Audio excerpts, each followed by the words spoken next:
Jurors entering.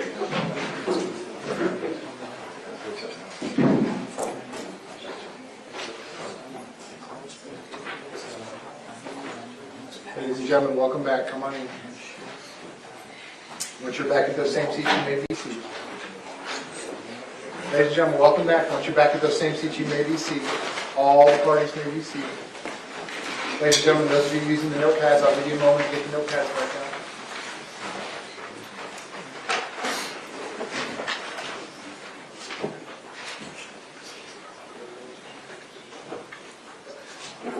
Okay, ladies and gentlemen, welcome back. I hope you had a nice lunch break. When we recess for the lunch break, we were in the middle of the stage presentation. We're going to resume at that point. State when you are ready, you may call your next witness. The judge of the state calls Eduardo Suarez.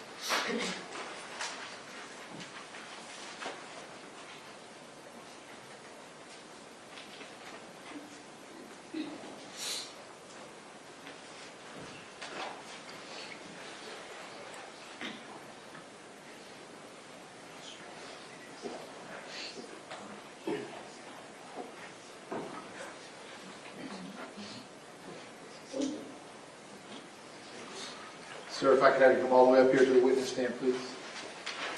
Once you reach it, before you have a seat, you can just stop and look at me. Raise your right hand. Swear to tell the truth, whole truth, nothing but the truth. I Please be seated.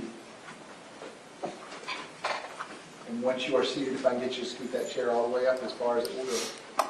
Can you please state your full name and spell your full name? Eduardo Suarez. They call me Eddie. My name is Eduardo Suarez. Ms. Gomes, you may inquire. Thank you, Judge. Good afternoon, Mr. Suarez. Afternoon. Will you please introduce yourself to the jury and tell them where you currently work? I work in Stoneman Douglas High School for the last between 12, 13 years. I'm the head of facilities. What does the head of facilities title encompass? What does that mean? I run all the maintenance in the entire school. Is that maintenance inside the buildings, outside? Everything. Okay. And have you always held the title of maintaining both the inside and the outside of the school? No. Okay, give us a little bit of the background on what your experience is within the school systems. I used to be the repair person for like 5 or 6 years, and then I became the head. What's the difference between the two? The repair person, and I used to repair lights, unclogged toilets, paint, do whatever needs to be done. And do you have staff or faculty that works underneath you at the school? Yes, right now I got 16 employees. And I'd like to turn your attention now to February 2018. At that time, what was your title? Head facilities. At that time, did you have employees that worked for you? Yes, ma'am. Now, as part of your job on campus, do you get to know some of the faculty and staff? Everybody. And in February of 2018, can you describe for us what your role was like on campus as far as it relates to your interactions with the teachers, but then also how that carried into the summertime and when you weren't on campus? In the summertime, we clean, we take all the furniture, we sweep floors, fix everything that is broken, and clean the entire school. Did any of the faculty members work with you during the summer times? Yes. Can you please tell us about that? Chris Hegson used to work with me in the summertime, and Mr. Fies. So specifically, February of 2018, I'm going to turn your attention to February 14th. Did you go to work that day? Yes, ma'am. Okay. Explain for us what you were doing in the beginning part of that day. Doing all kinds of work, supervising. When they call me to repair something, I went, or everything. Was it a normal day? It's a normal day. Now, earlier in the day, in the morning, afternoon, early afternoon, did the fire alarm go off? Yes, ma'am. And this is unrelated to anything that happened later in that day. Why did the fire alarm go off earlier in the day? I don't remember exactly. It was a drill or somebody pulled the fire alarm. I don't remember. But it wasn't a fire? No. Was no emergency? No. Okay. So now fast forwarding to around 2 o'clock in the afternoon that day. Describe for us what happens.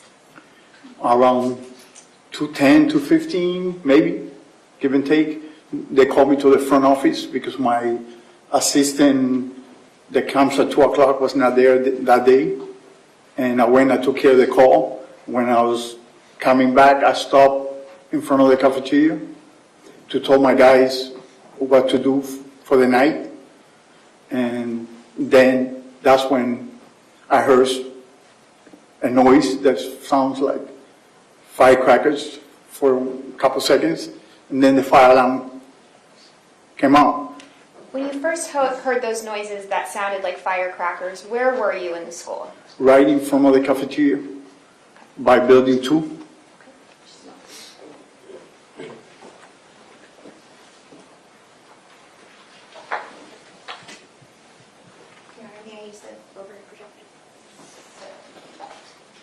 All right, Mr. Suarez, I'm showing you what is already in evidence as states. 1, you have a screen in front of you. Are you able to see the image?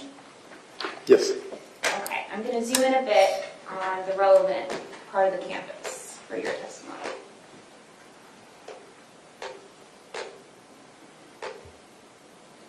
See if I can get it to not be blurry.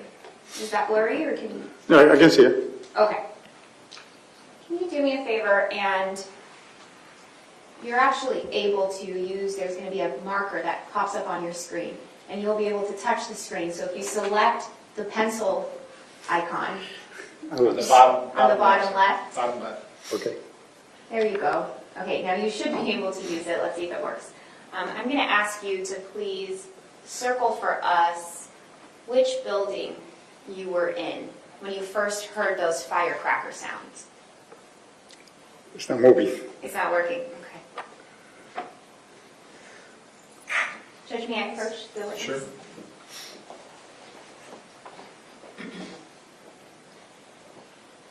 Let's see. There you go. Sorry. And what building is that? What building number? Building 2. Building 2. Okay. So from over in building 2, you were able to hear sounds. Yes. And what happens next? I instruct my employees to evacuate. And then I saw my supervisor, one of my supervisors, Mr. Rosario, driving with the golf cart across the courtyard. I got in my golf cart and I went right behind him. Which direction were you headed in? To between 700 and by the 1200 in that area.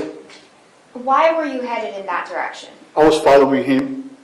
Is that the direction of where the sound was coming from? Yes. What, Give and take. I know it was far away. okay. And can you show us the direction that you took using the marker?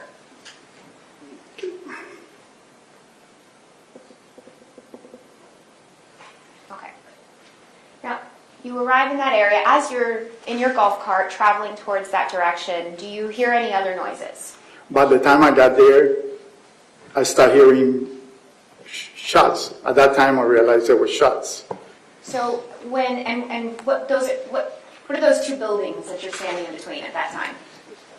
This one right here is 500. This is a gym. This is 1,300, and this is 1,200. Okay. So while you're standing, can you put an X in the area that you're standing when you first realize it's obvious that those are gunshots? Just a moment.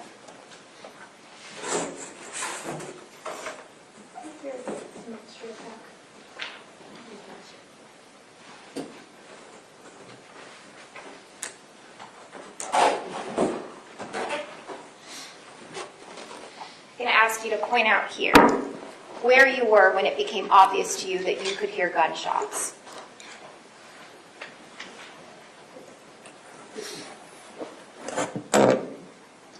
This building, I was right here. Right here? Yes. Okay. So while you were here, it became clear that those were gunshots. And which direction did you think those gunshots were coming from generally? I know you can't be specific. It Generally. sounded from my back. Meaning which way? This way or this way? This way. Okay.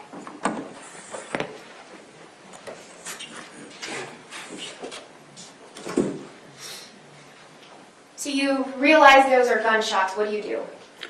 And a bunch of kids that were coming toward me, like toward the 1,200 building.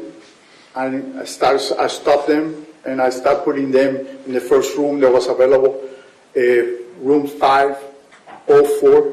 That's a homemade room, and that's what I did. I stopped the kids. Why did you choose to stop the children? Why didn't you choose to just run away? It's my job. As a father and a grandfather, when I see a kid that can get hurt, I try to help them. Did you put the children in the classroom? I instructed them to get in the classrooms. What happens next?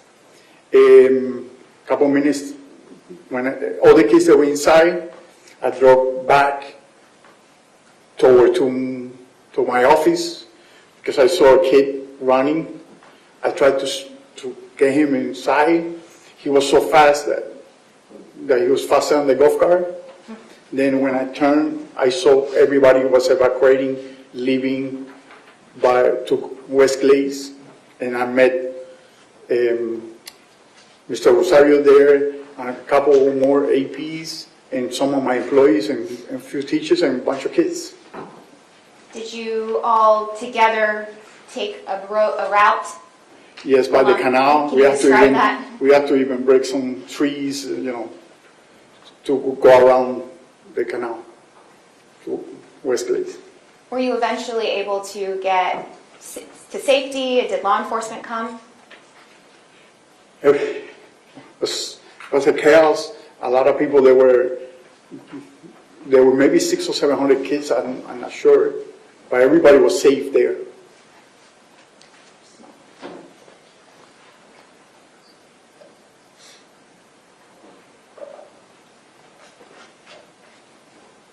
Can you show us, I'm going to zoom out, which direction West Glades is? And I'm actually going to ask you to clear it. If you select the eraser, then you can remove everything else on the screen. Is the second one? May I push judge? Yes. I can do it, sir. This one? Yes. And then just go ahead.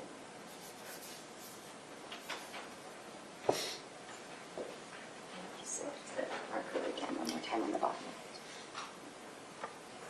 Okay. Can you show us the route that you took with those students towards West Glades and where West Glades is? I went this way,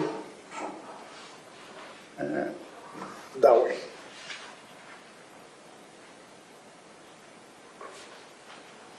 Did you have a school radio? Yes, ma'am. Do you recall hearing anything specific while the shooting is happening on the radio from Mr. Peterson? No, ma'am. Did you see Mr. Peterson? No, ma'am. I have nothing further, Judge. Okay, cross-examination, go ahead.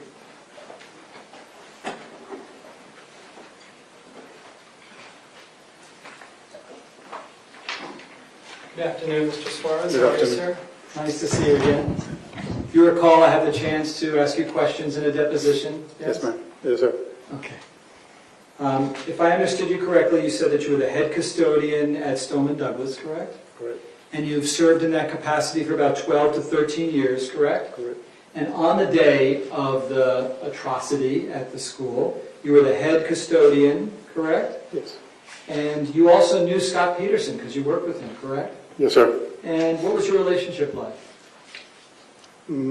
Like an employees, we say, hey, how you doing? And Okay. that's it. And did you ever see him break up fights? Yes, sir. Did he stand on the sidelines or did he jump right in? He jumped in.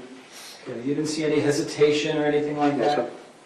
And did you ever see him acting like a coward at any time? Objection. No, that's overruled. Go ahead, sir, you can answer the question. And every time they call him, he went there. Got it. And you were in front of the cafeteria, if I heard correctly, when you heard the first sounds, Right. correct? And that's about 2 blocks from the 1200 building, correct? Give and take. All right. And then the fire alarm goes off while you were driving in front of the cafeteria, correct? No, I was standing You were standing there. in front of the cafeteria. And then the fire alarm goes off. Yes. Got it.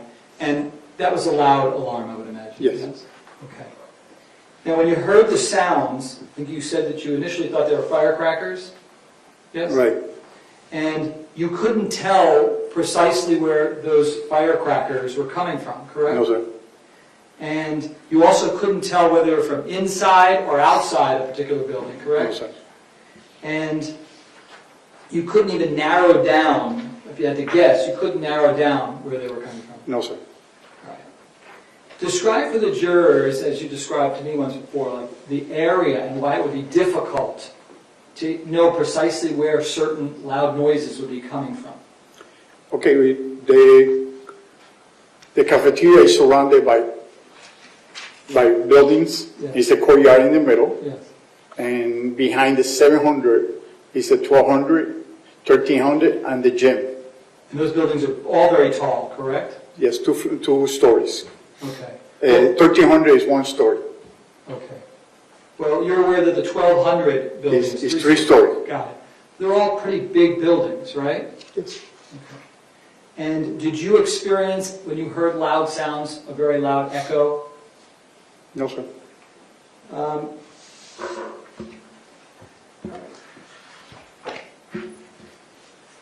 In his depot on page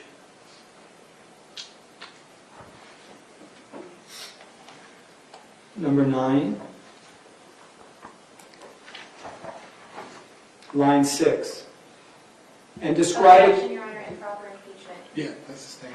Go ahead, just ask the witness question. Okay. Do you remember when I asked you, and describe it to me, there's like a lot of... Yeah, that's the thing. Put the deposition down, just ask him a question. Did you ever say, Did you ever tell me that there was a lot of echo in that area? Yes or no? Probably that I remember. I don't remember. It's a long time ago. Okay. But probably because it's a big area. Okay, great. Now, you were headed towards the 1200 building on your golf cart, correct?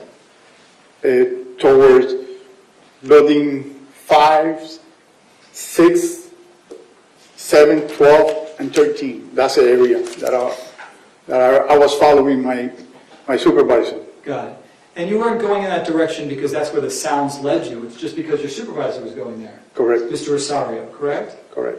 And then the next time you hear shots, you were merely 100 feet away from the 1200 building, correct? Between 100 and 120. Okay. You definitely got very close to that building, correct? Right. And when you hear those sounds, you're on the west side of the 1200 building, correct? Right. Let me show you a photo that's already in evidence as Defense Exhibit 1. Is this the west side of the 1200 building? Yes, sir. So you were very close to this area, correct? Right. And you knew that my client was on the opposite side, on the east side. I did not know because I don't know where he was. At the time, you did not know, No. correct? Got it. In fact, because you didn't know where he was, you then never had any communication with my client. Never. So while you thought, hey, I think the shots might be coming from the 1200 building, that was not something that you ever conveyed to my client in real time at that moment, correct? Is that Correct. And you did have a school radio, did you not? Right. Okay, and at no time do you then ever go on the school radio and say, hey, I'm hearing shots from inside the 1200 building, correct? So at that time was a chaos. My job was to help the kids put them in the classroom. I was not trying to 100%. call nobody or nothing else. And forgive me if in any way that came across like I'm judging you, I'm not. I just want to know factually if that's what happened. Right? Forgive me, I All didn't right. mean that, okay? But you didn't. You never announced over the school radio for anyone else to hear that information, correct? No, sir. Right. You don't see any muzzle flashes from any guns, correct? No. There's no smoke coming out of the 1200 building to indicate that there's No, shots? my back was to the 1200 building. Other than the sounds, there's no other evidence of any bullets like broken glass that you see while you're standing there, No. correct? No. In fact, you only noticed the bullet holes in the windows like a week later, not while you were there, correct? Correct. And just so we're clear, throughout the entire time that you were there during the shooting, you never saw my client, correct? Never. Okay. You also never saw any kids leaving the 1200 building, correct? No. And while you don't remember hearing everything that was said on the school radio because it was chaotic, right? Right. You do remember hearing my client say, please stop talking over the school radio, right? Yeah, but that was later on, after all the shooting has stopped. I got you. They were asking for people to report. Okay. That would be maybe 10, 15 minutes later. I don't know. I understand that, and thank you for clarifying. But you do have a recollection, approximately 10 to 15 minutes after the shots stopped, my client getting on the school radio and saying, please stop talking, one at a time. Correct. You remember that, Yes, correct? sir. And he didn't say it in a soft voice, right? How would you describe his voice? Passionate. I don't know, sir. Okay. But you remember him saying this, Yes. correct? And it seemed to you that when he did that, it was for the benefit of those trying to communicate information, correct? Objection, counsel testify. Yeah, that's sustained. Why- Questions with question marks at the end, sir. Go ahead. Why did you believe that he was telling people, one at a time, please stop? Because too many people were talking at the same time. Okay.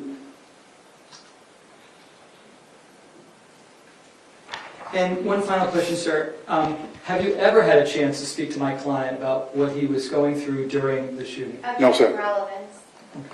Well, it's overruled. The gentleman's already answered the question. Go Okay, ahead. thank you, sir. All the best. Based on that, I redirect. Yes, Mr. Suarez, I know you helped those children, but in your job description, did it involve anything regarding security? No, sir. No, ma'am. Are the fire alarms louder inside the classroom or outside? Both. They're very loud. Are the 1200 building, the fire alarms inside, are they louder than when you're inside or when you're outside? Inside is very loud. And your back was turned to the 1200 building when you realized those were gunshots, correct? Correct. Even though your back was turned to the building, did you still know what direction those gunshots were coming from? Yes, ma'am. The building across from the 1200 building, and that's building 1300. building 700, I'm going to point your Right. attention to here.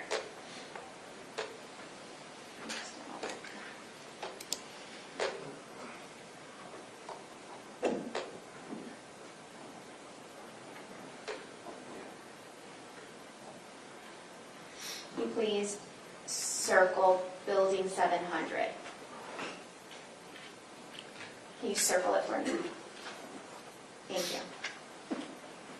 As part of your job, do you regularly paint the buildings? We paint the building, we blow the campus almost every day. And you maintain the building, make sure that it's up to date and that anything beautification that needs to happen? Right. Did you ever, when looking at the side, any side of building 700, notice any bullet holes No, on ma'am. building 700? Never. Any deformities that would indicate that it had been shot at? No. I have nothing else, Judge. Based on that, any recalls? No, Your Honor. The state, is the witness excused? Yes, Judge. All right, sir, you may step down. Thank you. very much. While he's doing that, state, you may call your next witness. Yes, Your Honor, at this time, the state would call Anthony Borges.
So if I could have you come all the way up here to the witness stand, please.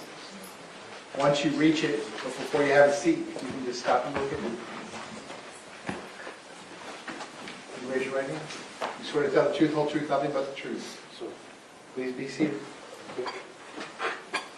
And once you are seated, if I can get you to scoot that chair all the way up as far as it will go. Can you please state your full name and spell your full name? Anthony Borges, ANTHONYBORGES. Mr. Kilroy, you may inquire. Thank you, Judge. Anthony, how old are you? 20 now. Where did you go to high school? Myer, Stoneman, Douglas. Back on February 14th of 2018, how old were you? 15 years old. On that day, when you were 15 years old, were you shot? Repeat that? Were you shot? Were you shot with a gun? 5 times. 5 times. Where were you shot? On my left leg, that was my first shot. And then 2 more on my lower. Can you just speak up a little bit, Anthony? I'm sorry. Yeah. I got 3 shots on one left leg, and then 2 more on my body. Your Honor, I'm going to ask the witness to step down to show these wounds. Sure, you may. Anthony, if you could please show for the jury the injuries to your legs. You can face them.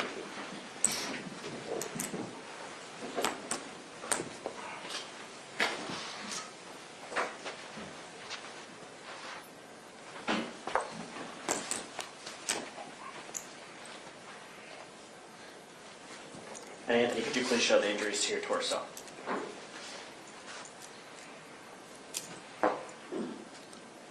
Okay, Anthony, you can have a seat. Okay.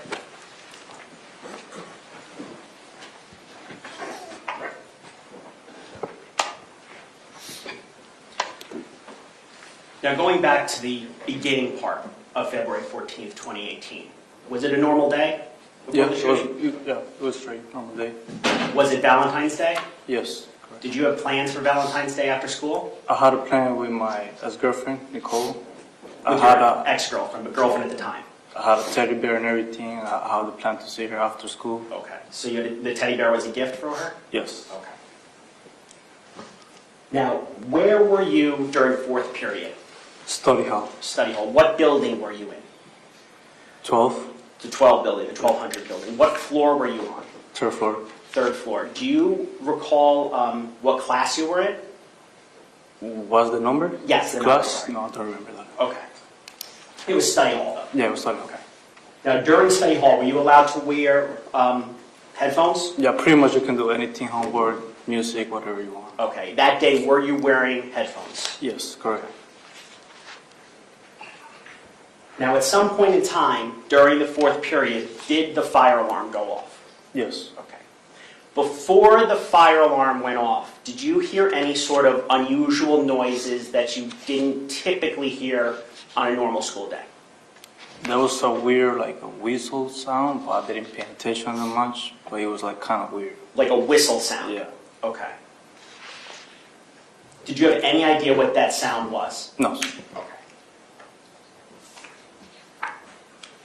Now, after the fire alarm went off, did you leave the classroom that you were in Yes. to go to the hallway? Yeah, everybody went outside in the hallway.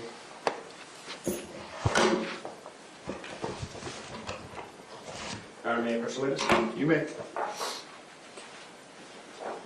Anthony, oh, it's actually not working. Mr. Kilroy, just pause 1 second. Sure. You want to snap up? Yeah, let me just Yeah, get yourself together. do it real quick.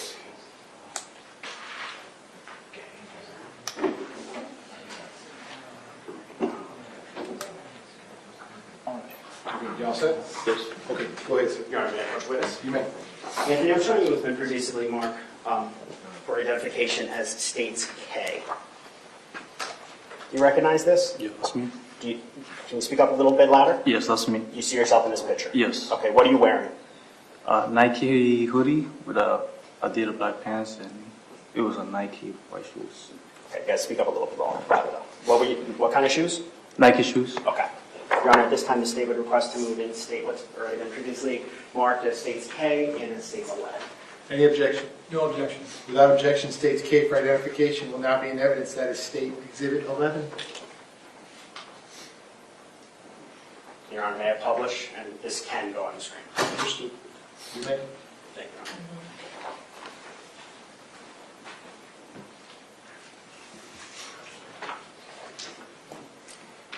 Is that you, Anthony? Yes, correct. Okay. The black thing kind of around your neck, what is that? That's the cap of it. Okay. And you have in your ears, what are in your ears there? That's a headphone. Okay. Now, you see the other students kind of towards the top of the picture. Yes, This happened after the fire alarm went off. correct. Yes. Now, during a typical fire alarm drill, a normal one, what do you do as a student? Normally, everybody goes outside, wait for the teacher. The teacher like tell you where to go, where to go out, and then we wait outside in the parking lot. Okay, is that what happened this day? No. Okay, what happened when you went out to the hallway at this time? When the alarm went on, everybody went outside, normal thing, but then it went off. So everybody looked weird, confused, like they didn't know what happened, and then it went on again. Okay. So when it was on, when the fire alarm was still going on, did you hear any other loud noises at this point in time? No. Okay. At some point in time, did you hear other loud noises? Yes. What were they? What you mean? Were they gunshots? Did you Yeah, hear? there were loud Okay. gunshots, super loud. Explain to the jury what happened while you were in the hallway when you heard those gunshots. So when I was in the hallway, I was like ready to go down on the west side to go into the downstairs. That's when I saw like kind of the gun, like half open the door, and then I just closed the door and then turn around back and start running. So when you were shot, you were running away. Yes. Okay. Do you remember whether you were shot in the legs, lower body, or the upper body first? I just felt the first shot on my left leg. Your left leg. Other than that, no. Okay. When you were shot in your left leg, did you collapse to the floor? Yes.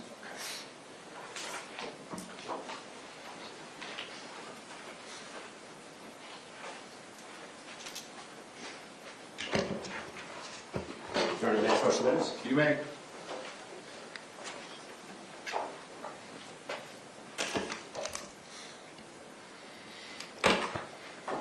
Anthony, I'm showing you what's already been previously marked as states L for identification. Do you recognize this? Yes, me in the middle of the hallway. Okay, so is this a true and accurate depiction of what happened that afternoon on the third floor in the hallway after you were shot? Yes, correct. Your Honor, at this time, the state would request to move in what's already been previously marked for identification, states L in as states 12. Any objection?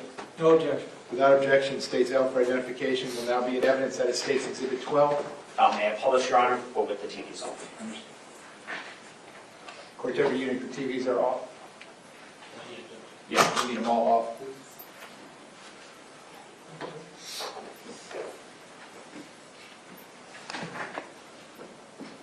Just bear with us. Absolutely.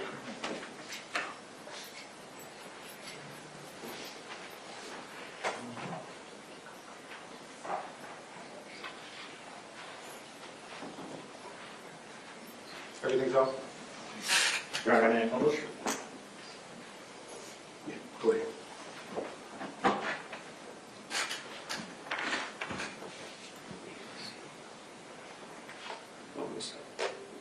Anthony, do you recognize the middle of the picture? Yes, Who is that? What is that? that's me. That's you is that you on the floor? Yes. Do you see the police officers there? Yes. Okay. And at what time, in the top left-hand corner, what time was this screen capture taken? Do you see it? Do you see where it says 3:02:57? Yeah, 257.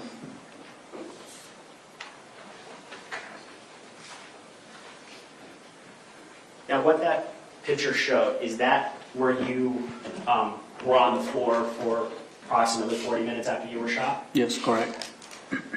Now, when you were on the floor after you were shot, did you try to get up? I tried to get up and... Were you able to? Yeah, correct. Can you describe for me, did you see any of your blood? There was a lot of blood around me. What, did you feel pain? Nothing, not at all. Okay. Were you in shock?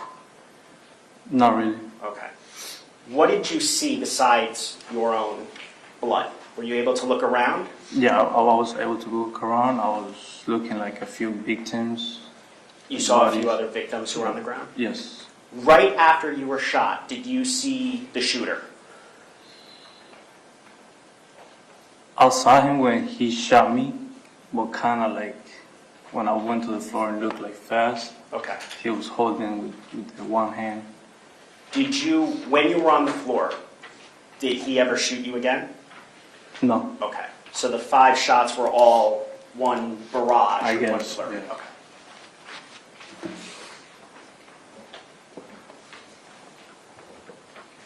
At any point in time, do you remember losing consciousness? No, not at all.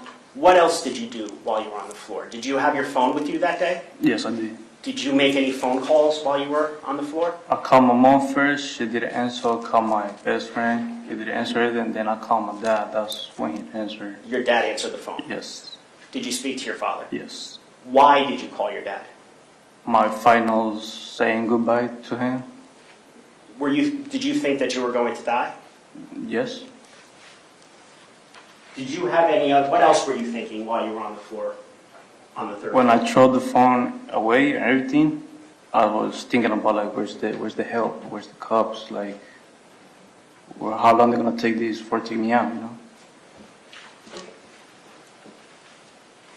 In terms of your thought process, where are the cops, where's the help?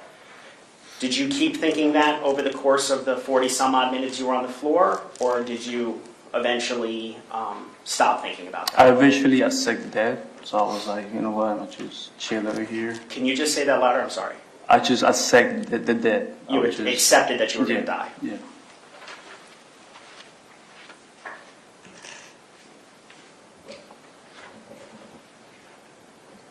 Now, ultimately, police did come to the 3rd floor. Do you remember that?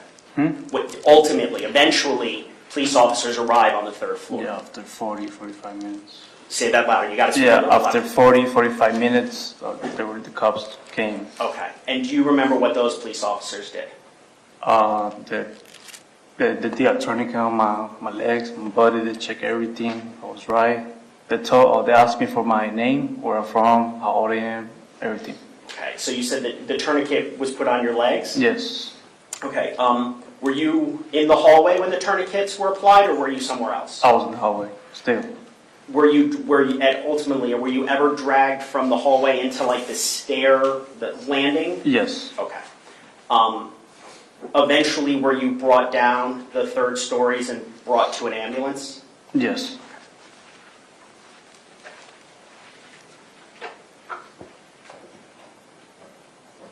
Did you know who the school resource officer was at Marjory Stoneman Douglas back on that day? No, I did not. Had you ever seen a uniformed officer with a gun on campus before? Yes, yes. When you were thinking on the 3rd floor before the officers arrived, were you thinking specifically about that officer? You got to say Yes, yes, I did. And what were you thinking?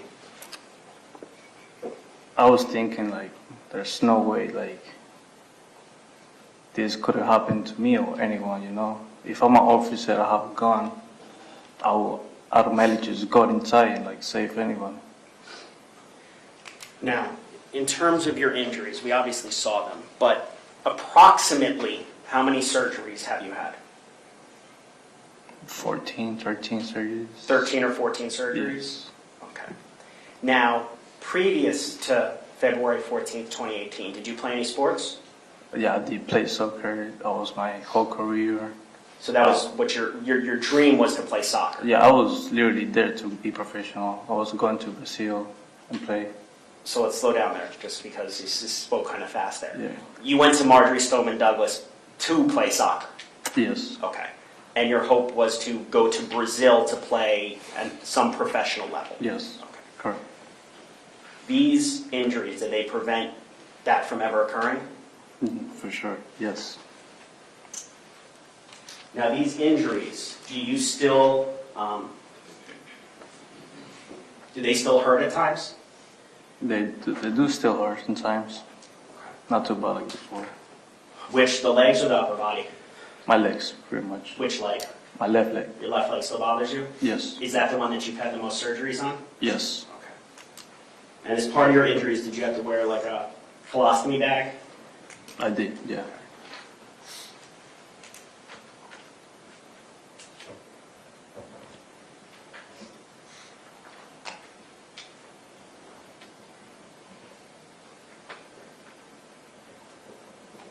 Now, going back to when you were on the floor, you stated earlier that you could see other victims. Yes.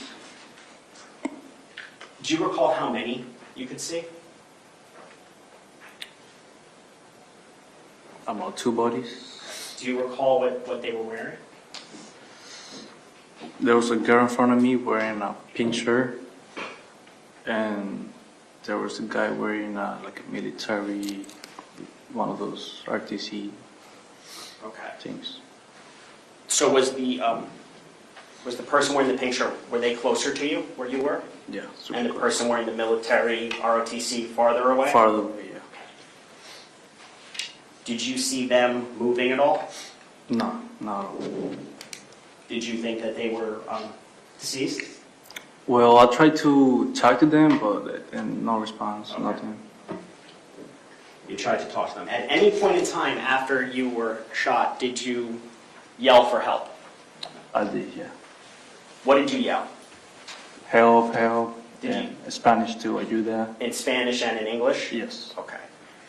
For how long did you yell help? About 3-4 minutes. Okay. Why did you stop after 4 minutes? That's when I realized that nobody gonna come inside and help you. Okay. Were you the only person in the hallway at that point in time who Alive, yeah. alive? Yes. Mhm.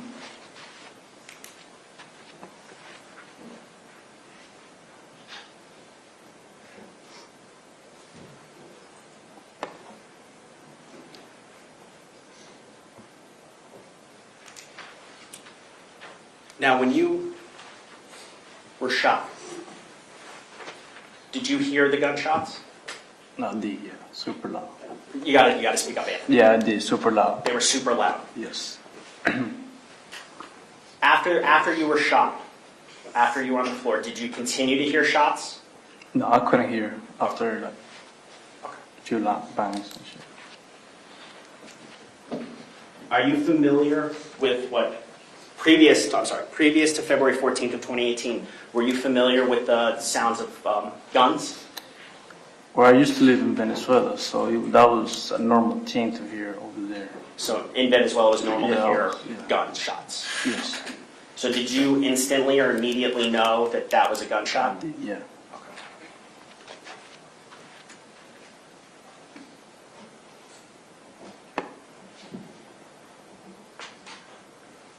Did it sound like a firecracker to you? No. No. Have you heard firecrackers before? Yeah. Was this louder? Super loud.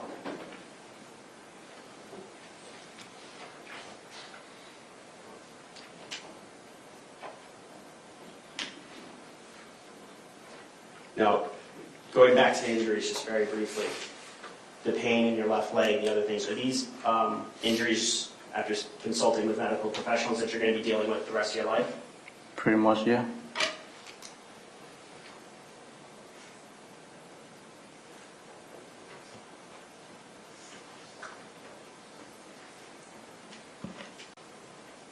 Yeah, just one moment. Yes, sir.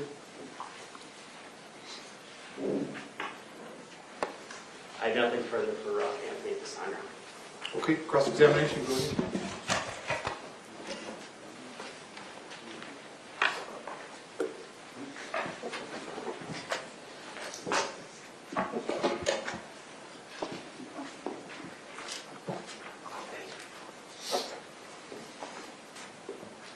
Good afternoon, Anthony. Good afternoon. It's nice to see you again. I'm sorry it's under these circumstances. I'll be as quickly as possible. All okay? right.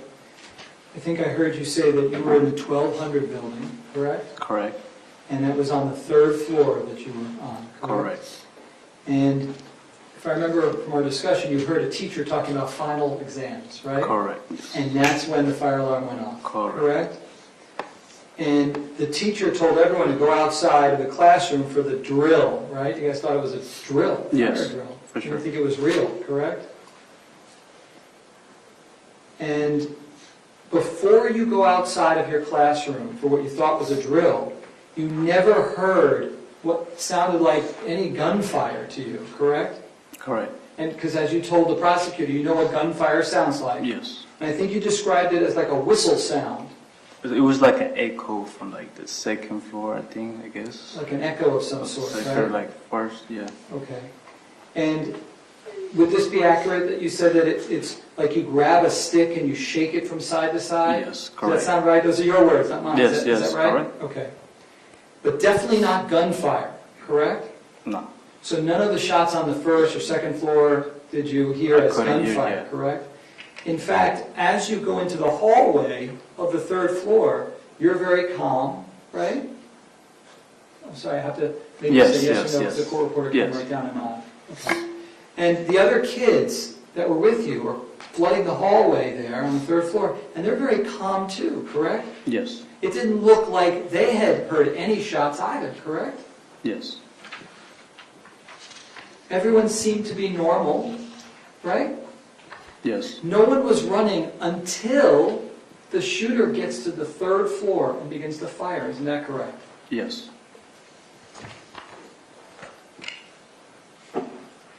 And I think you just said that after you were shot, you never heard any additional gunfire, correct? Correct. So that means that you never then heard the 2 minutes of gunfire out of the teacher's lounge that was on the same floor, correct? I'm an objection on it to counsel testifying. Yeah, that's sustained.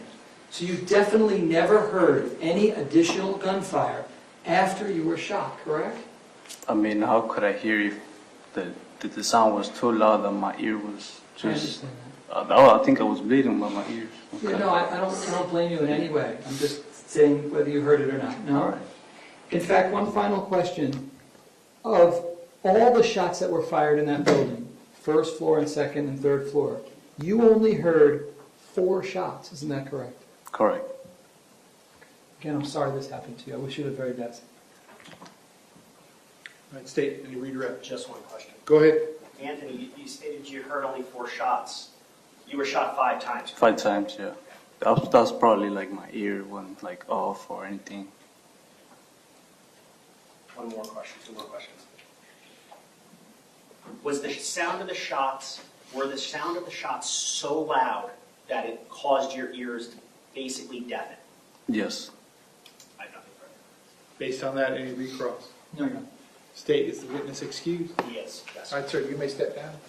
Thank you very much. State, do you want a restroom break now, or do you want the next witness? You want- Okay. Okay, ladies and gentlemen, real quick 5-minute restroom break. Same admonition as always, please do not discuss the facts of the case, the evidence, the witnesses, or the testimony amongst yourselves or anyone else. Until we reach the end of the case, I'll tell you when that is. If you'll leave the notepads in your chairs, step in the back for me 1 moment. I will be right back with you. We'll say thank you.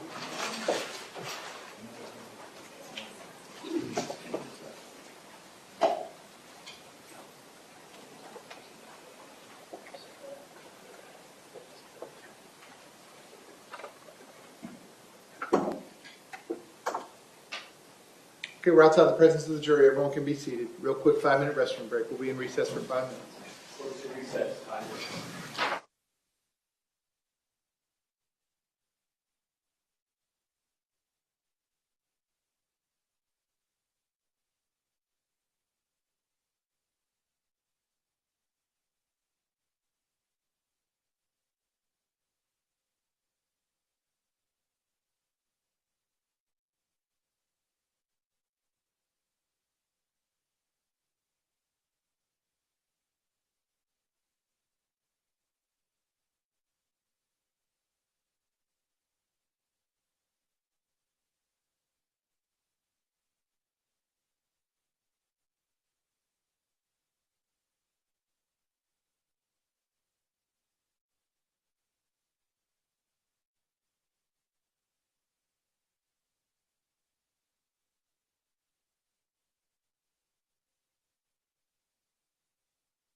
enforcement officer on how to render aid? We get extensive training in Stop the Bleed. We're very fortunate. So our SWAT team, the way our SWAT team is set up, we do have medics that are assigned to our SWAT team. We've been very fortunate with the medics that we do have. They're excellent medics. They're very vetted. They've gone to a lot of courses. They bring what they learn back to us and train us. We do have one medic who is on the team. He's even gone as far as having our SWAT guys go out to live tissue classes where they actually use live pigs and do full-on scenarios and try to keep a live pig alive for 45 minutes that have been given a catastrophic injury. So we've had the opportunity to do a ton of training like that. I personally have not been to that particular training, but many of our guys have. Even as our department pushes training all the time. Every officer carries tourniquets. We've had chest seals, and we've done that for a long time. I think we were maybe towards one of the first agencies that started really incorporating medical aid with our guys. It was really pushed by our training unit, and then again, being on the SWAT team, we train it a couple times a year. We train it. We go up to Camp Blanding. We've trained it. We've been to a couple classes up there where we've got it from the military guys. So we've got a lot of medical training. Is the importance of stopping the bleed, tourniquets, chest seals, is that something that just SWAT people get, SWAT employees, or is it all law enforcement employees are trained on it? All law enforcement employees. Our agency is very big on training, stop the bleed, and chest seals, and tourniquets, and rendering aid. When you say tourniquet, I'm sure it's common knowledge for some, but just in case, what is a tourniquet? A tourniquet is basically it's a strap. When somebody has a catastrophic injury, it's a tourniquet. It goes around a leg. It is strapped down tight, and then you basically twist it until it basically stops somebody from bleeding. People with arterial injuries can bleed out very quickly, very rapidly. That's why our SWAT medics are, really pushed us to make sure that we knew how to use tourniquets and do stuff like that because of how quickly somebody could die with a catastrophic injury. What if you don't have a formal tourniquet with you? Are law enforcement officers trained on what to do if there isn't a tourniquet? There are some measures that you could do. There are stopgap measures in which you basically use even before you get a tourniquet on, and basically that, for instance, if somebody had a catastrophic leg injury, you might put your knee right on top of the femoral artery, in their groin to stop the bleeding until you can get someone either to you with a tourniquet. You can make a makeshift tourniquet if you can find something, a belt, something that could work. But the important thing is you need something that will help you really tighten down that tourniquet. Just pressure alone isn't going to do it. You definitely need someone to get a tourniquet to you. Captain, can you explain to us, are you familiar with the acronym POE? Priority of life. POL, priorities of life? I'm sorry. Yes. Yes. Yes, thank you, POL. Yes. Priority of life. Can you explain for the members of the jury what is priority of life? So priority of life is basically a matrix that police officers use to establish the importance of life on a given police call. And it breaks it down into 4 groups from the most important person on a police call to the least important. The most important person would be hostages, if there are any. The second most important person would be innocent civilians or people in the area. The third most important people are police officers. And then finally, and they do get a spot on the list, is the suspect or bad guy, because all life is valuable. They are considered on the priority of life. And basically what it does is it establishes a matrix for the decision-making process for police officers, supervisors, tactical leaders, on what risks they're willing to take based on who they're dealing with and that priority of life. Basically, the most important to the least important when making decisions. When entering an active shooter situation, are you taking into account the priority of life? Absolutely. I'd like to turn your attention to February of 2018. What was your title or rank at that time? At that time, I was a sergeant in the strategic enforcement team, SAT. At around 2 o'clock in the afternoon that day, where were you? At 2 o'clock, I was on the second floor of the City of Coral Springs Police Department building. We were having a meeting with our special operations component and our captain. So all the special operations component were in a meeting on the second floor.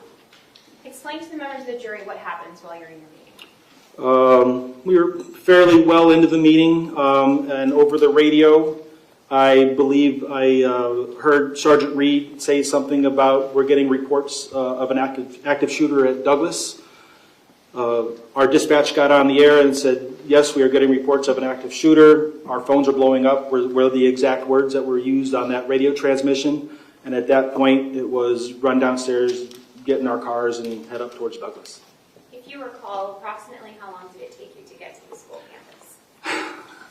I am not quite sure of the exact time. I believe it was around 2:25 or so when Sergeant Reed made his transmission. And I believe that I was at the school at like 2:31-ish, 2:32. When you were on your way to the school, explain for the jury what's going through your mind. What is your understanding of what you're about to do? My feeling is I'm going up, I know that I'm heading towards an active shooter event based on the transmissions that were being put over. You still don't necessarily believe that it's real, clearly because, you know, it's a major event. But I'm preparing myself mentally about what I need to do when I get there. When you arrived on the school campus, where did you park? I came up Holmberg Road, I came up Pine Island Road. I had made a left onto Holmberg Road, so I was heading west, and I went into the second entrance to the school.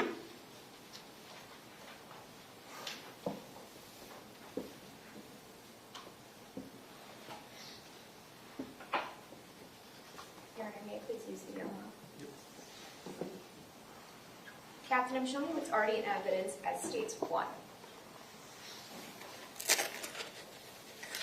You have a screen in front of you. Are you able to view the image on screen? Yes.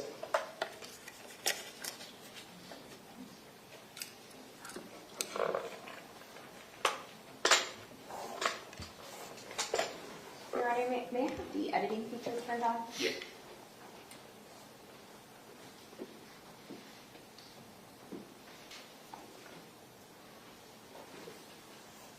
May I approach the witness? Yeah, actually, you Oh, can I can. see if you can erase it from the previous witness. Excellent, thank you. There you go. And then you can actually change it to right, there you go. Perfect. Okay, Captain, I'm going to ask you to please mark on this map. If you just touch the screen, it should. Jeez. Mark for us the location that you parked your vehicle when you arrived on campus. Right there. Actually, it might have been right outside the fence, just a little bit further back, so more, geez, Oh, I'll erase and you can redo it. There you go. right there. This is going to all go on the screen, correct? Yes. Right in that area there. Okay, on the top of the screen, correct? Correct. All right, give me just a moment. Okay, so you parked your vehicle off of Holmberg Road, and what did you do next? Immediately grabbed my rifle. The way my vehicle was set up, I have a rifle that sits right over my head in a rifle rack. Grabbed my rifle, pulled it down, racked around, and ran up towards the school. As you're running in the direction of the school, could you show the jury using the pen which direction you went? I went from here and I ran this way. What happens when you arrive outside of the 1200 building? So as I'm approaching, as I'm making that run, I catch up with Detective Monzone, Sergeant Monzone at the time. He works for me. I got to him, said, let's go, and we ran up towards the school building, and we could see Aaron Feiss laying dead right outside the west doors. As you're running towards the building and you see Monzone, what's going through your head when you see Monzone? I don't know that I was thinking anything other than I need to get inside the school. Did you have any conversation with him, like, should we go in, should we not? There was no conversation. We both have extensive training on active shooter. We knew what we were going to do. We knew what we were supposed to do, and we did it. You both run towards the building, and when you see Aaron Feiss, what do you do? We had no active stimulus at the time. There was no active shooting. We didn't hear anything. I thought it was important to check him for vitals. I did. He was clearly deceased. Then I went back to the active shooter protocol. Even though we didn't have the active stimulus, it was still, there was nothing more I could do for Aaron Feist. We needed to get in the school. You just you prefaced the fact that you stopped to check for a pulse based on the fact that you didn't have stimulus. Describe for the jury what stimulus is, just briefly, and then why that would change the steps that you're taking. So stimulus would be screaming, yelling, shooting, most importantly shooting. If there was active shooting that we had heard inside the school, we would not even have stopped at Aaron Feist. We would have gone directly into the school and continued through the school until we located the shooter. If there's active shooting inside the school and you're alone, do you still go into that building? Yes. After you check Aaron Feist and realize that he is deceased, which doors do you go through? Do you go through the west or the east side of the building? We entered right there through the west doors into the hallway. And I'm going to zoom in.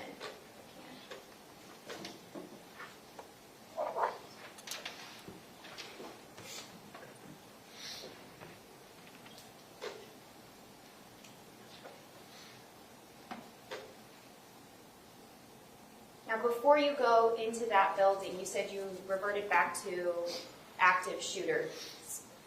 Why did you do that? There was nothing that we could do for Aaron Feist at the time, and I knew that there were people that had been shot and were dying inside the school. I fully believed that there was still a shooter inside the school, and I felt that it was important to get in there. When you entered the school, explain to us what you do next. What's the order of steps you take? So we breached the door. We didn't have to breach it, but it was unlocked. The door opens up. We make entry into the school, and eerily quiet. It was kind of smoky filled. There were rifle rounds on the ground. You could smell burnt gunpowder from rifle rounds going off, and we made entry into the school. Was it clearly visible just upon looking into the hallway that something had gone awry? Yes, that and the fact that Chris Hickson was right in front of me as I made entry in there, and he had clearly been shot several times. He was still alive when I got to him.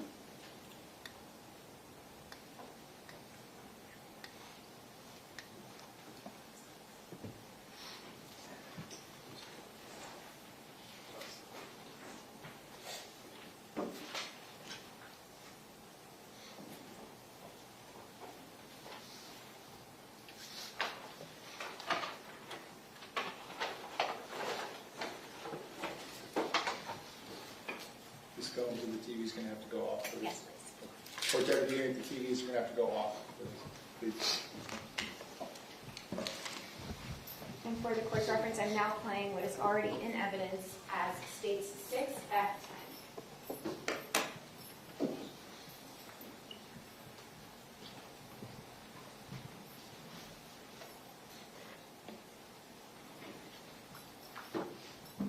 State, just give me 1 second.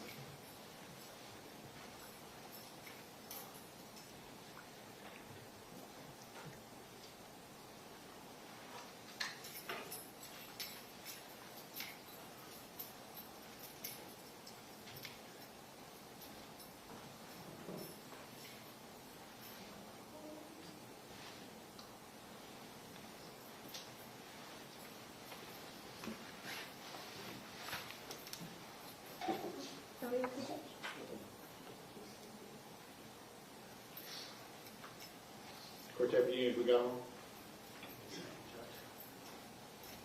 We're good, Judge. Okay.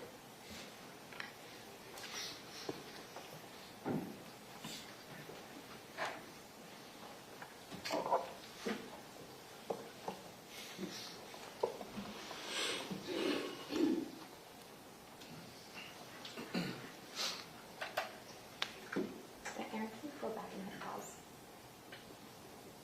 I'm going to ask you to let us know when you see yourself on screen.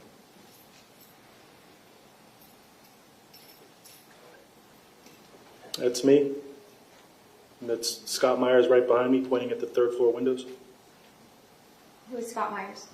He is currently Captain Myers. At the time, he was Sergeant Myers. He's a police officer at the City of Coral Springs Police Department.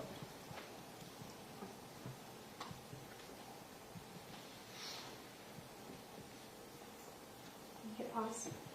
Judge, can we go sidewalk? Yeah, sure.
Now, Captain, is that Mr. Hickson, Chris Hickson? That is Chris Hickson, that is in front of me. Okay.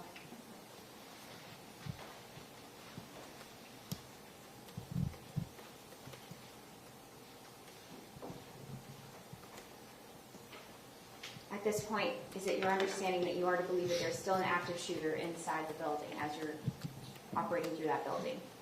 Yes, I tried to get information from Chris Hickson, but he wasn't able to talk. He could not provide any information to me. And at this point, I believe that there's still an active killer shooter inside the school.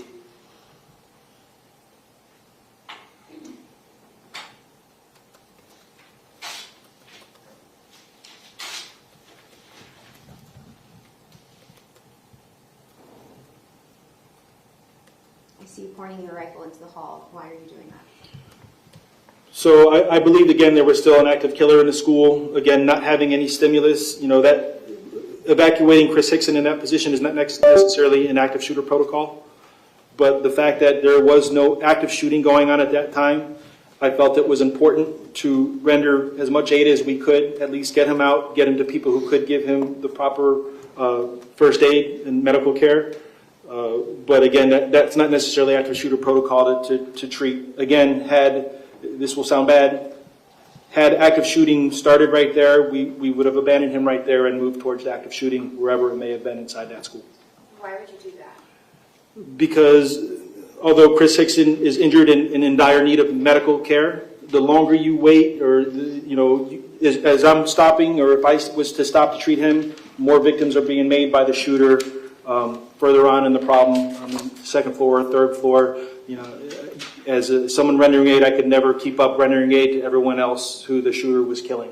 So it's important that you break off, as hard as it may be, move towards wherever the killing is going on, find the shooter, and stop the threat. We can see on the video that there's obviously blood loss. Explain for the members of the jury why time is of the essence.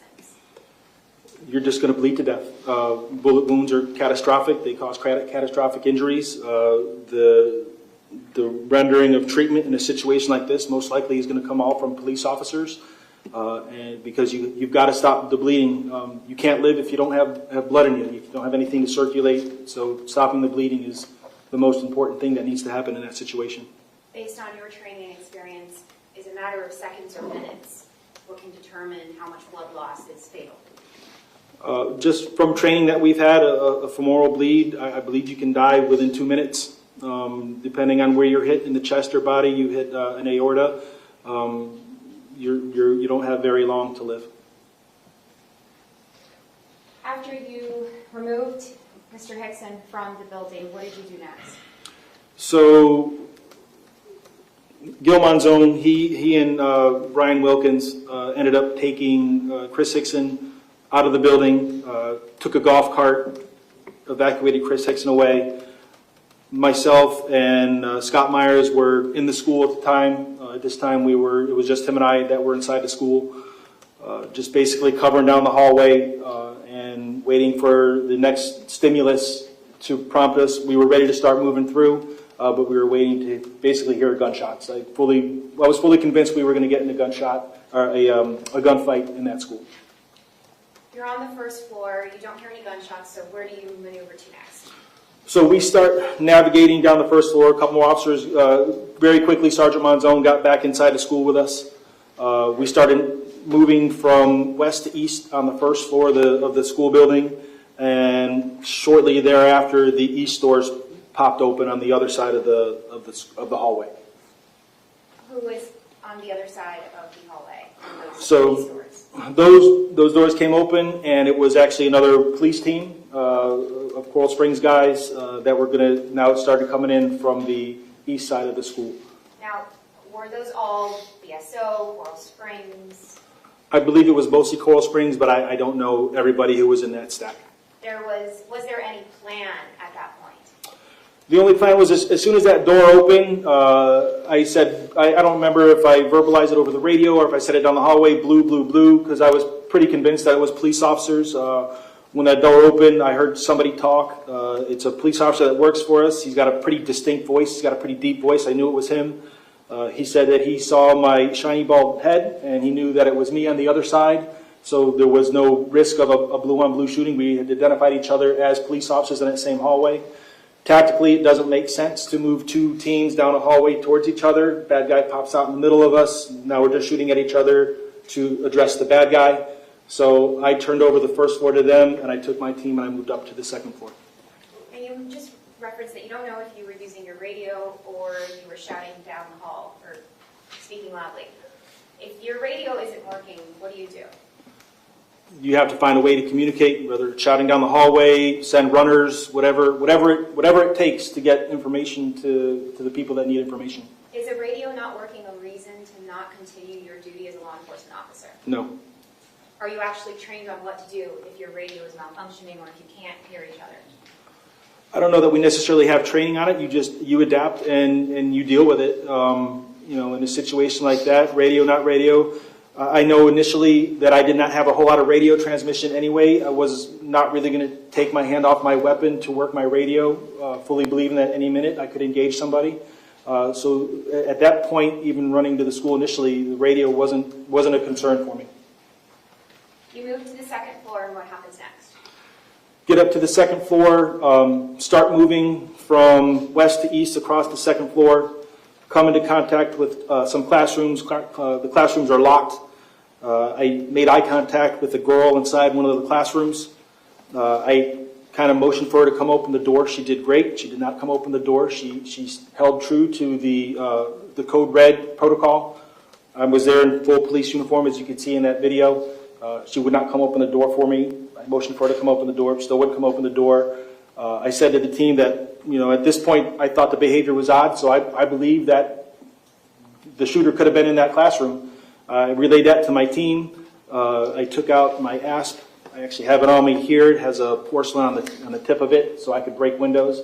I broke that little small window that classrooms have, reached in, opened the door, and we made entry into the room. Not quite sure what we were going to do. Turned out, obviously, the shooter was not in there, and they were just adhering to their code red protocol as they should have. What was the name of the tool that you just... An ASP. Your Honor, may I have permission to show the jury? Sure.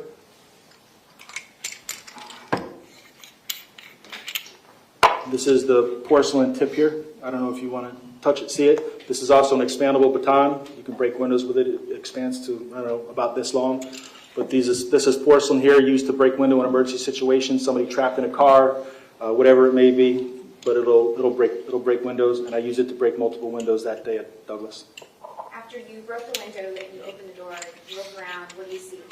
There were a bunch of students in there. There was a teacher in there. I asked the teacher that if everybody in that classroom was there from the beginning. She said yes, that everyone in this classroom had been here from the beginning. So clearly the suspect wasn't in there. I don't know if there was a kid in that classroom that he had an ROTC uniform on, but a regular ROTC uniform, like the full regular uniform, not like a polo, but like the blue shirt and the like police pants. And he had that on. Pulled him out to the side because some of the intel that we had was that we were looking for an ROTC student. I talked to him for a minute. It was clear that he wasn't who we were looking for, and then we continued on clearing down the hallway.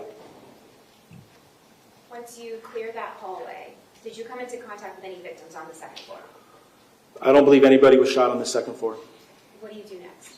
So as we began clearing down the hallway, I had to break multiple windows. I started losing manpower. Obviously, clearly, we had just unsecured these rooms. I did not know whether or not the shooter was still in the school, so I couldn't evacuate anybody. I didn't want to pull them in the hallway, and then next thing you know, he pops out of the next classroom over, and he comes out and he's got a bunch of targets in the hallway. So I ended up losing manpower. I started leaving police officers in room as guards at the door, and by the time I got towards the end of the hallway, I had run out of manpower. And it was right about that time that BSO SWAT team had come on scene and made contact with me on the second floor. You just used the term manpower. How important is it to have the amount of bodies that you need in order to properly clear a building? A building that size, and especially with the number of victims, especially on the first floor, people needed to be on the first floor starting to evacuate victims. The first floor was cleared fairly quickly, and there were quite a number of victims, and the more people, the better. Organized as you can be to start getting people out and get them over to the casualty collection point. So, for example, if there were police officers that were around and able to help, would it be important that they help? Yes. When you get to, do you go to the third floor? I made it to the third floor, but not on the initial clear. I made it to the third floor. So we had finished the second floor. The sheriff's office kind of took over clearing the third floor with the assistance of some of the CSPD SWAT guys. Once that was determined that the shooter was no longer in the school, I went back down to the first floor. We had intelligence that perhaps the shooter was on the third floor and that he was dead. I kind of wanted to see for myself, so I did go back in, and that's how I ended up on the third floor. But it was not the shooter; it was Mr. Wang. When you got to the third floor, were you needed in any way to assist any of the victims on the third floor? No, I was not. Once you understood that it was not the shooter that had been killed and it was instead Mr. Wang, where did you go to next? Where did you go to next? At that point, went back downstairs. The 1300 building was cleared pretty quickly. A TOC was set up there, which is a Tactical Operations Center. Right now, by this time, there's quite a bit of resources showing up. I am not sure if the main command post had been set up, but a Tactical Operations Center is like kind of a smaller area away from the main command post where the decisions are made as far as, all right, who's going to take what piece of the pie here and start clearing the school. So in that room was myself. I was in there. The BSO SWAT commander was in there. Our SWAT, the Coral Springs SWAT commander was in there, and we started kind of formulating how the school was going to be cleared.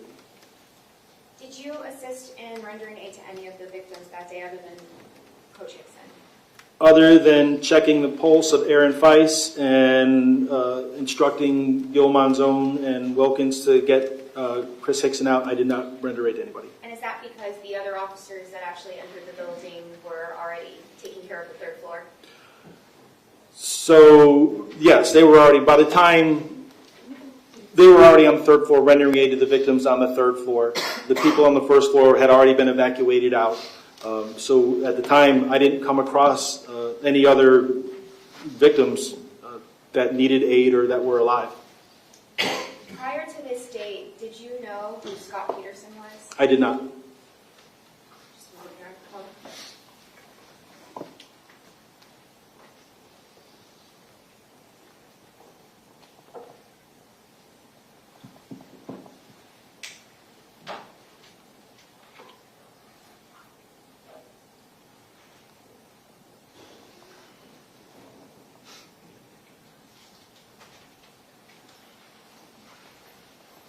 I have nothing further to this witness. Okay, cross-examination, go ahead.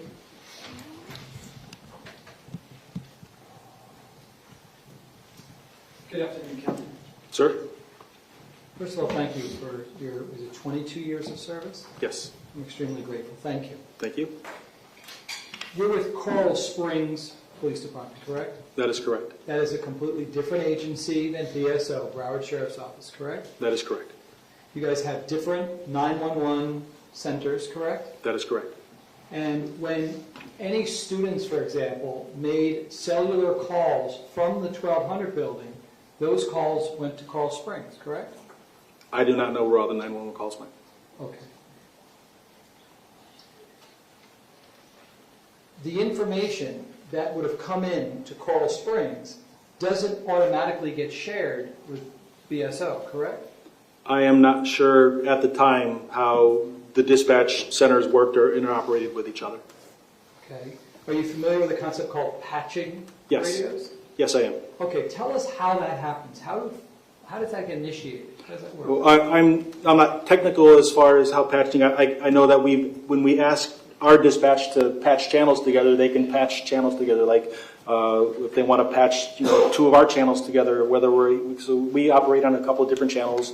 Say, for instance, we have our Coral Springs main channel, and then we have our Coral Springs patrol TAC channel. They can patch those together.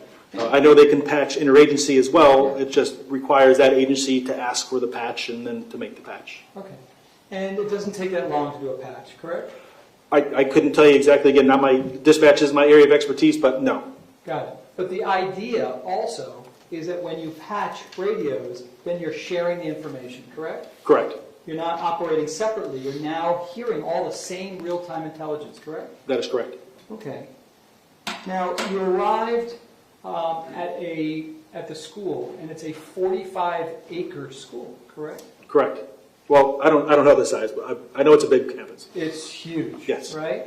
So you wouldn't have just gotten lucky to go to the 1200 building, correct? Objection, counsel testifying. No, that's overruled. Go ahead, sir, you can Go answer ahead. that question.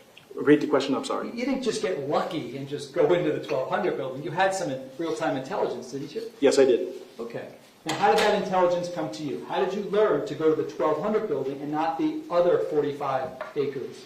So as I was driving north on Coral Springs Drive, which turns into Pine Island once you cross under the Suarez Expressway, Tim Burton, who was a school SRO who had gotten to on the scene over there, had put over our radio that the building was a 1200 building, was the 1200 building. He called it the freshman building. And one of the biggest pieces of intel he gave it was the third-story building on the north side of the campus. And that's where he directed us to. Okay. So you specifically knew over your radio that you needed to go to the 1200 building, correct? I did. And Tim Burton is a Coral Springs police officer, is he not? He is. Okay. Were you monitoring your radio as you were approaching the school? Absolutely. And you were listening to all the things that were being said over the Coral Springs radio, correct? Yes. You would have then heard at 2:30:04 that there were 3 people shot in room 1216 in the freshman building, correct? I don't remember specifically what transmissions, but I did know that people were shot inside the 1200 building. Okay. Did you know at the time whether Coral Springs ever contacted BSO to share that information with them? I certainly did not know that. Did you know whether that information specifically, that there were 3 people shot in room 1216 in the 1200 freshman building? Objection, counsel testifying. Well, hold on, I didn't get to the end of the question yet. Go ahead, what's your question? Whether that information, did you know whether that information had ever been shared at all with BSO? Yeah, it's overruled. Go ahead, sir, you can answer the question. I have no idea if that was shared or not. Did you think, though, as an experienced officer, that that likely would have been done? At that point, I was not thinking about whether or not we were sharing information with BSO. I get it. Now, you arrived at about 2:31, 2:32, correct? I believe so. And while you didn't know it, the shooter was already gone, correct? Missed him by 4 minutes and 52 seconds, I believe. Got it. And did you know that there was just one shooter or multiple shooters? I did not know. Okay. And tell the jurors about the +1 rule. What are you supposed to think when you get to a scene if you're not sure how many shooters are there? We should always consider that there's more than one perpetrator on anything, whether you're clearing a car, clearing a house. If you find one person, just assume that there's another person. So you can assume that there might be somebody else. You just don't want to get complacent. And it was your words, I think I heard you on direct, you said that the Coral Springs Police Department's phones were blowing up, right? That was a transmission made by a dispatcher to Sergeant Reed. Indicating that there were tons of calls coming into Coral Springs Police Department, correct? Yes. Now, when you went into the building, it was to the west end of the 1200 building, correct? That is correct. Can I show you this photograph and you tell me whether this fairly and accurately depicts the side of the building that you went in on? Yes, that looks like the west side of the building. Okay, and can you show us where you saw Aaron Feist? This is the door that you went into on the west I side? believe we actually went into the main hallway doors. I think that's what the video will show. I think this door here is for the stairwell. Aaron Feist, not specific, was somewhere out in this area here, I believe. Got it.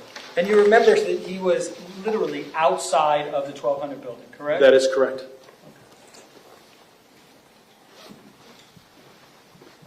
Did you know at the time when you went into the west side of the 1200 building where my client was actually positioned? No, I had no clue. Okay.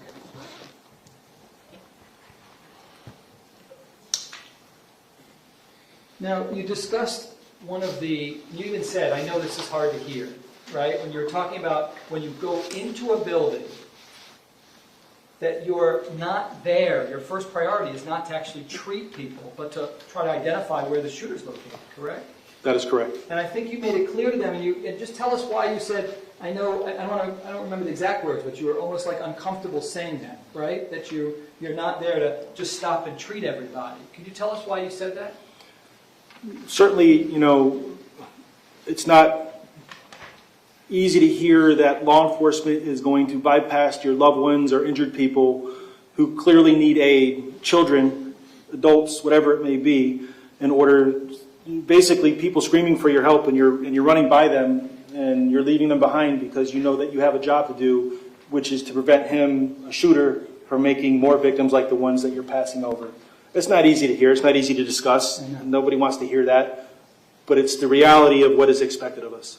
I got you, and I appreciate that you softened it earlier. It is, it's very hard. I mean, and even if it's a child, it's the same theory. You don't deviate from that, correct? That is correct.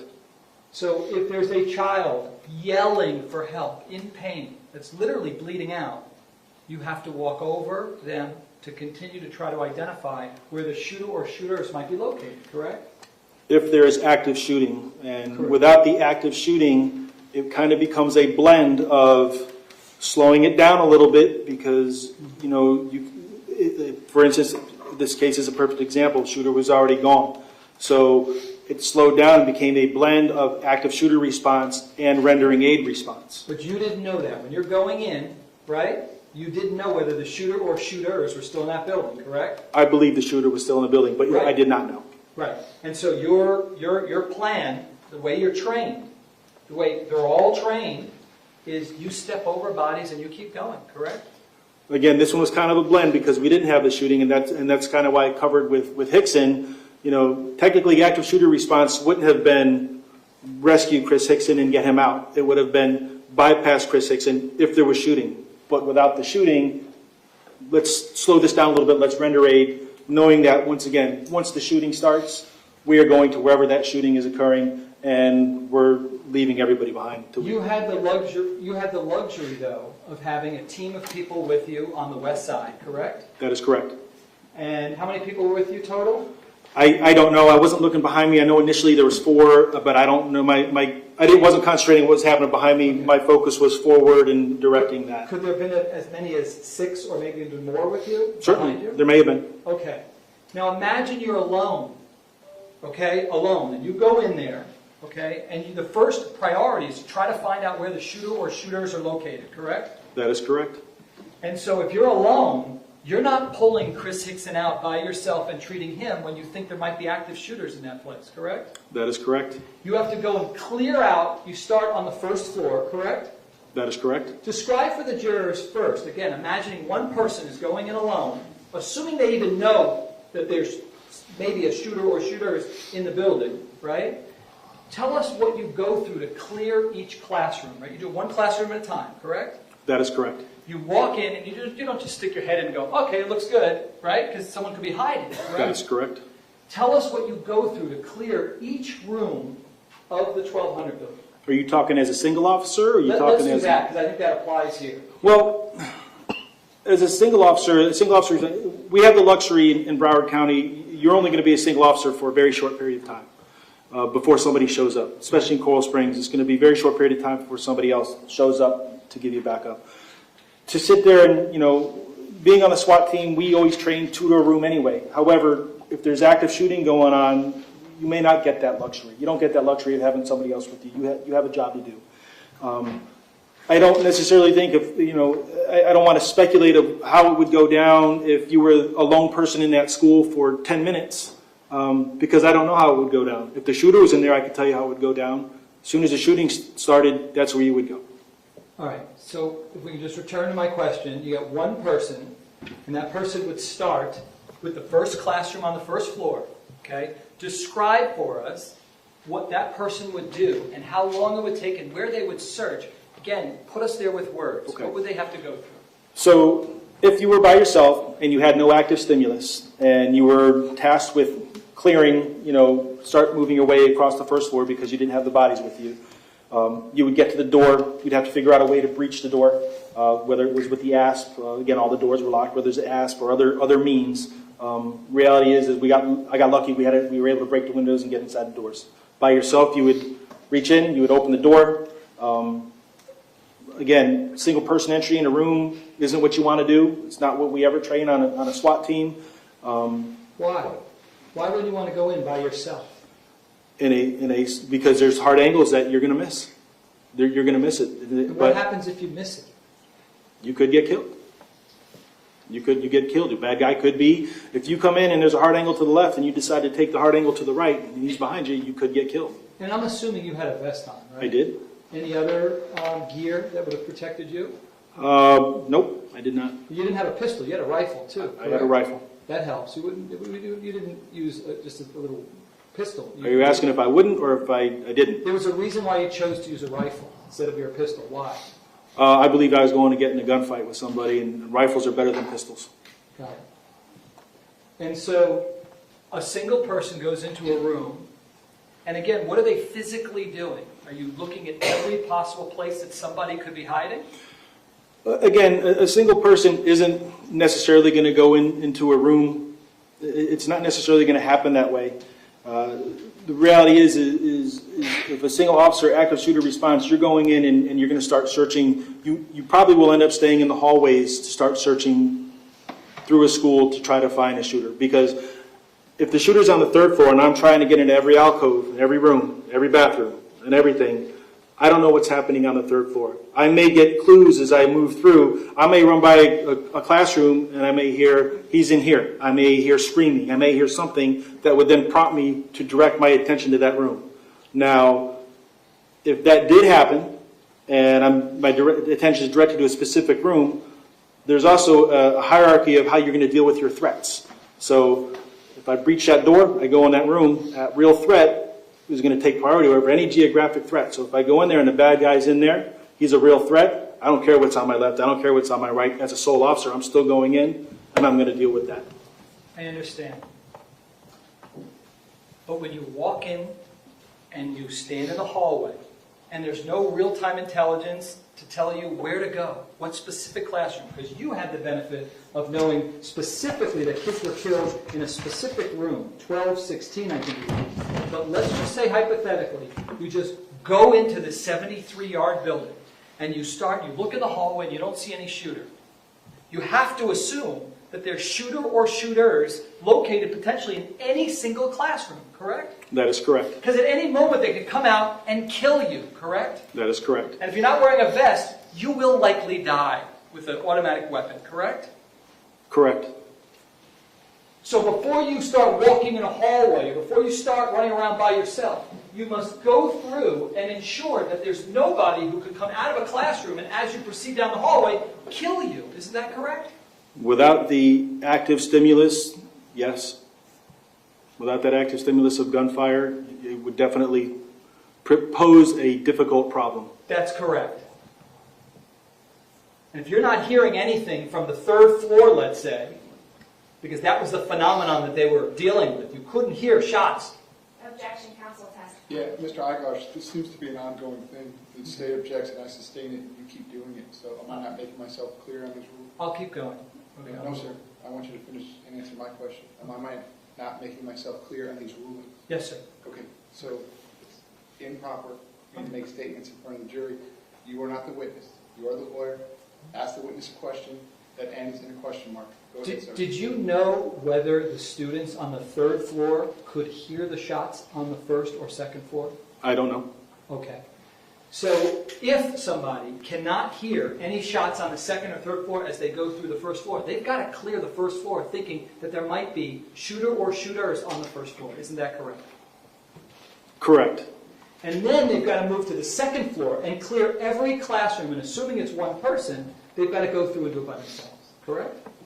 I don't want to speculate what it would be for, again, what might have been if only a single officer showed up, because I don't know what might have happened if a single officer showed up and only was there by himself and had to clear that entire structure by themselves. That would take an inordinate amount of time for somebody to, first of all, it could never be safely done, because every room you go into, you're exposing yourself to an angle. So I don't want to speculate what a single officer would do trying to clear that building without hearing gunshots to draw them anywhere. Right. So when you say an inordinate amount of time, what do you estimate it would take one person to be able to clear the first floor alone? Let's start there.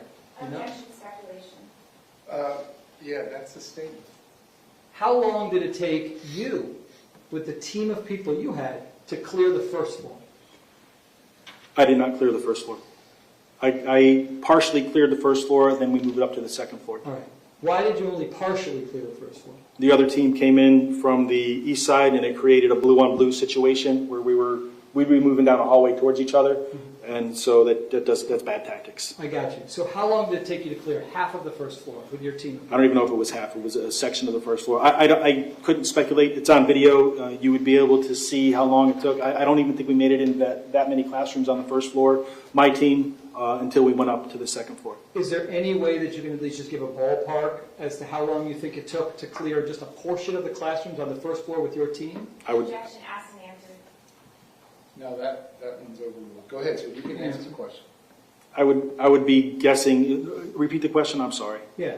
Just a ballpark of how long it took you to clear the section that you did on the first floor with the team of people that you had. With the 5 to 6 people that we had and what the little area, I mean, I don't even remember exactly even how many rooms it went in. I really would just be guessing.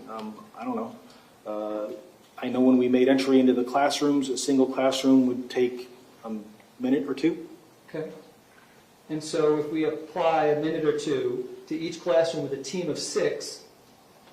Well, that's a minute or two for 2 guys making an entry while the other guys are going to the next classroom. Okay. So that clearly would speed things up. I mean, 2 to a room, 2 people in this room, 2 people in this room. As you're moving through, it would clearly speed things up. Okay. And do you know how many people were on the other team that came in on the east side? No, I don't. I know at the time I did not know how many people were coming in, and I would be speculating now to tell you the number of people. I know there is a number of people, and that number of people is known. I just don't know it. Okay. And they were clearing half of the first floor, that team. You cleared a few classrooms on the first floor, correct? I don't even know if we made it into a classroom on the first floor. I know we had made the entry into the school. We had started moving towards the first floor. Within a minute or two, obviously, extracting Chris Hickson. Within a minute or two of kind of moving through, the other team had already breached the other door and were coming in. And it was a pretty quick, hey, we're leaving this behind. We're giving it to the other team. We're moving up to the second floor. Okay. And did your team clear the second floor? Yes. How long approximately did it take your team, and how many people was the team consisting of now? I don't know the exact number we were up to. It was more than 6. Okay. More than 6 people clearing each classroom on the second floor, correct? Correct. Approximately how long did that take? Again, it would be on video, exactly how long. I don't have a number in my head. I know as we started to go through, clearly we were slowed down by having to breach windows, slowed down because I had to leave bodies behind in those classrooms to protect the students in those classrooms, not knowing. And then we finally got to, and we were delayed as well when we started getting the intel, the delayed intel that the shooter was on the 3rd floor coming down to the 2nd floor. Turns out they were watching a video that was 20 minutes delayed, but we were on the 2nd floor, all lined up in the hallway, truly believing he was going to come down to the 2nd floor, and he never showed up, and that's we pretty much realized. So we did get delayed there for a very short period of time, maybe 2 minutes. So what I heard you say was you were delayed as you're going to each classroom because not every classroom door was open. You had the word you used was breach to get in. Correct. And by breach, that would mean more time to take out your ASP, correct? And then open it up and then smash the window, right? Correct. To get in, right? Yeah, that's sustained. What would be the steps? You tell us what the steps would be to breach and to get into a classroom. As described earlier, remove the asp, take the cap off, break the window, clear out the window with the other end of the asp, reach in the door, open the door. Okay. And so how many minutes would that add on to one classroom search? Maybe 1. Okay. And were you able to just give me a ballpark estimate of how long it took you to clear the 2nd floor with your team of 6? I really don't have a concept of time for moving through. I do know couldn't even tell you the exact number of rooms that I went into. Obviously, high stress, a lot going on. Clearly, the whole thing's on video. The video will tell you every room I went in. It will tell you how long I spent in every room. I can tell you that it would take 2 minutes for 2 guys to go in, clear a room, make contact, maybe quickly debrief a teacher, maybe see if anyone is injured and move on to the next one. Okay. And then you do that on the 3rd floor as well, correct? I never made it to the 3rd floor except for what I described earlier. Okay. Just a final question for you. Did you ever see my client at all while you were there? I did. You did or did not? I did. When did you see him? As described, when we were the Tactical Operations Center, the TOC was set up in that 1300 building, was in there, again, with the BSO SWAT commander, the Coral Springs SWAT commander, other BSO guys, other Coral Springs guys, formulating the plan. Officer Peterson did come in there. I don't remember the exact conversation. It had more to do with the layout of the school and drawing a map of the school. I'm glad you brought that up because I didn't know that you were there for that. You were there when he was actually drawing out and trying to be of service as to the layout of the school, correct? Objection, counsel testifying. Yes, that's sustained. Did you see my client draw anything?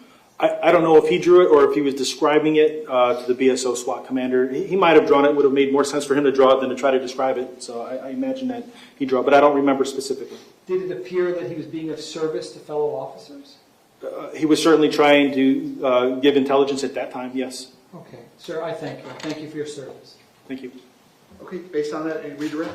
Yes. Go ahead. When you finally saw Scot Peterson, approximately how long after the shooter had left the building was this? I don't know what time it was. It was after we had cleared the 1200 building. Rescue operations had already been initiated. There were already people being brought out. I had already gone up to the 3rd floor and seen Mr. Wang. I had already come back downstairs. We had already cleared the 1300 building, and that's why the TOC was set up there. I couldn't give you an exact time frame, but it was a significant amount of time. So it was after all of the rescue had already taken place that Mr. Peterson left his position and went into a room full of cops, and that's where you saw him? That is where I saw him. Does the +1 rule alleviate you of your duty to run into the direction of shots being fired? It does not. I want it to be crystal clear to the members of the jury because you keep explaining the difference of when there's stimulus and when there isn't. Do you slowly go alcove to alcove, room to room, floor by floor, if there's active stimulus? No, you do not. You run direct to threat. So would you be going alcove to alcove, room to room, if there's active stimulus, or would you be skipping past some of those steps, just like you skipped past Chris Hickson, and heading directly towards the sound of gunfire? You would run past everybody towards gunfire, and again, it's just direct to threat, So there's not more victims being made. So in that entire hypothetical that you just did with the defense attorney about how you cleared the first floor and how you would clear and how long it would take, was that all under the hypothetical of if there's no stimulus? Yes.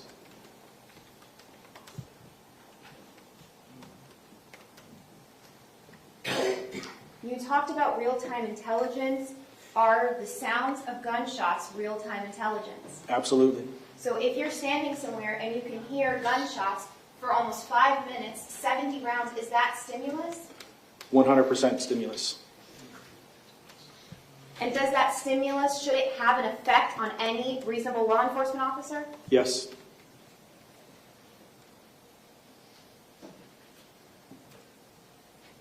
You were asked about whether you might get shot. Is the fear of getting shot a reason not to enter inside that building? It is definitely not a reason not to enter that building. I have nothing else. Based on that, any recall? No, Your Honor. State, is the witness excused? Yes, Judge. So you may sit down. Thank you very much. Thank you, Your Honor. State, that's the last witness for today. Yes, Your Honor. All right, ladies and gentlemen, again, going back to that first Wednesday that I met you, remember when I told you sometimes it won't be quite 9 to 5, that schedule is fluid. Just based on some scheduling issues, we're going to pause in the state's presentation at this point. So with the same admonition as always, that please do not discuss the facts of the case, the evidence, the witnesses, or the testimony amongst yourselves or anyone else. No research on this case, directly or indirectly, from any source whatsoever, the internet, social media, anything on your computer, anything on your phone. I'm going to ask you all to please continue. Do not watch the news. Do not read the newspaper. There's a hockey game on tonight for those of you that might be your type of thing, maybe or maybe not. I know it didn't work too well with the basketball game last night, but we'll try again tonight. In any event, please, no media of any kind. Tomorrow I have a very short docket. Otherwise, I'm going to ask that you all be back at the jury room, 9:15. 9:15 tomorrow. And the one juror that does have an issue regarding the employer, I am working on that. I know we have a 10-day window. I think tomorrow will be day 6 of your service. So I am working on that, and I will keep you updated as to that. I did get all the information from the court deputy. So with that being said, ladies and gentlemen, if you will put the notepads in the envelopes, they will be waiting for you when you come back tomorrow. I hope you all have a good night. I'll see you tomorrow, which is Friday, June 9th at 9:15 a.m. in the jury room. Have a good night.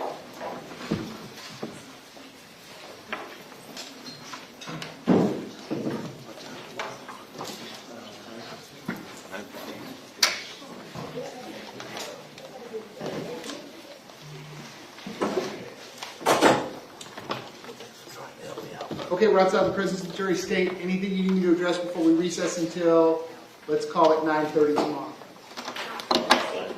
Defense, anything you need me to address before tomorrow? Yes, Your Honor, I'd like to do a sidebar, though. Well, the jury's not here, so fire away. What's up? I would still prefer to do a sidebar. Okay, that request is denied. The jury's not here. Yes, sir. What can I do for you?